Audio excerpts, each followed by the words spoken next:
Marlowe Vineyard opened its doors to the public on the evening of March 12th. They offer something a bit different from your usual businesses in the city. The city is a hectic and vibrant place to live, but it can be incredibly overwhelming, and having a place that you can come to and really relax and breathe and not have to deal with the hustle and bustle is something that a lot of people craved when I spoke to them. So our goal is to also, in addition, open this place as a wine and cigar bar that people can come, purchase wine and cigars, and just sit outside and watch the mountains or take part in the outdoor fireplace or by the meditating pool and just really breathe fresh air for a little bit. Yep, so we have Inspiring Blossom Rosé, Diamond Chardonnay, and Flawless Red Cabernet. Each one's have their own distinct tastes and from different areas of the world that Mordecai had actually looked into and kind of got our own importation and recipes made for here. We also do have Ivory cigars and High Claire cigars. Down the line, we will also be selling Royale cigars, but we're still getting those finalized.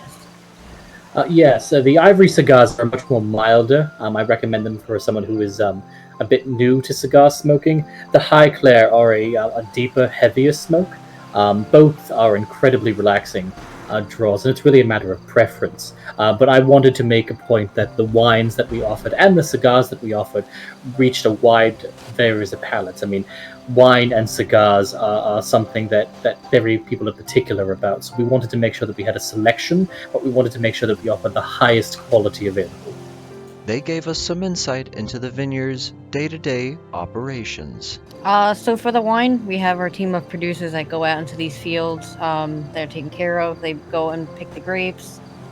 Each of them have to be looked at a certain way to make sure they're not, going bad or they're still too not ripe enough for picking.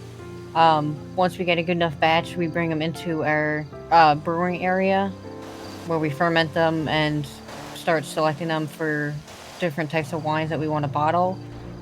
And once the fermentation is done, everything is collected in our wine bottles, labeled, and then put out for sale.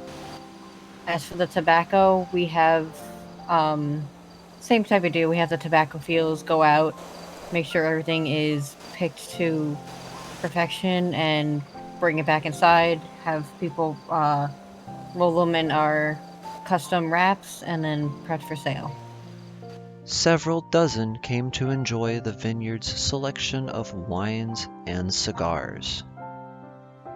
Midway through the event, guests were treated to a special song. Absolutely, yeah. And we do have a bit of a surprise that we've been working on for the opening, something we wanted to keep under wraps. No! Yeah! That's a bop though, for real. Shit.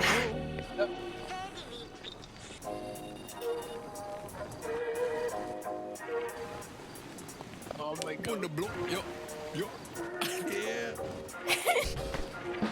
I'm so classy, my girl sassy, sip on brandy from Are you this fucking classy. serious? Yeah! Hit you with a top hat, hit you with a back. Oh my god, go back. I love that band. Wanker, tanker, exploding in your mom. Get that going. Oh, wait, this ain't what I think it is, huh? I haven't heard this yet. I am the baddest. Felt like some wine. Catch nobody have it. Was born to be classy, but you need some practice. What are they saying? If you need an excuse to leave the city and relax, look no further than Marlowe's Vineyard.